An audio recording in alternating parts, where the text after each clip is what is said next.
দিখৌ নৈ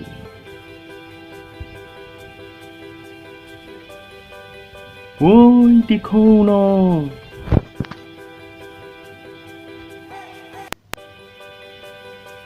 কিহৰ ললিপতিহঁত এটি সুন্দৰ পৰিয়ালৰ জীৱন তই কৰিলি বধ ৪-৫ দিনলৈ তই তোৰ বুকুতে লৈ আছিলি হাবুটি উভতাই দিলি সিহঁতৰ নশ্বৰ দেহ কেইটি নশ্বৰ দেহ চাবই নোৱাৰি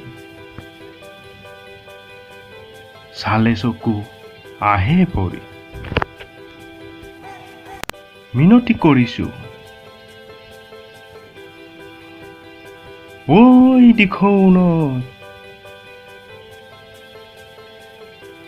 শুকাই যাব দিয়া তোৰ বুকুৰ পানী আকৌ যাতে নঘটে এটি সুন্দৰ পৰিয়ালৰ তোৰ নৈতে সমাপ্ত জীৱন কাহিনী ঐ দিখৌ নৈ এইবাৰ তোৰ নৈতে গৈ দুখৰ চকুৰ পানীৰ টপালবিলাক তোৰ নৈৰ পানীৰ সৈতে মিলিত কৰি আহিম তেতিয়া বুজিবানে আপোন মানুহবিলাকে কিমান কষ্ট পায় আপোন মানুহ হেৰাই গ'লে হে ভগৱান নেদেখাজন শুনি আছানে মোৰ কৰুণ মিনতি মানুহে কয় মানুহ মৰিলে পুনৰ জন্ম হয়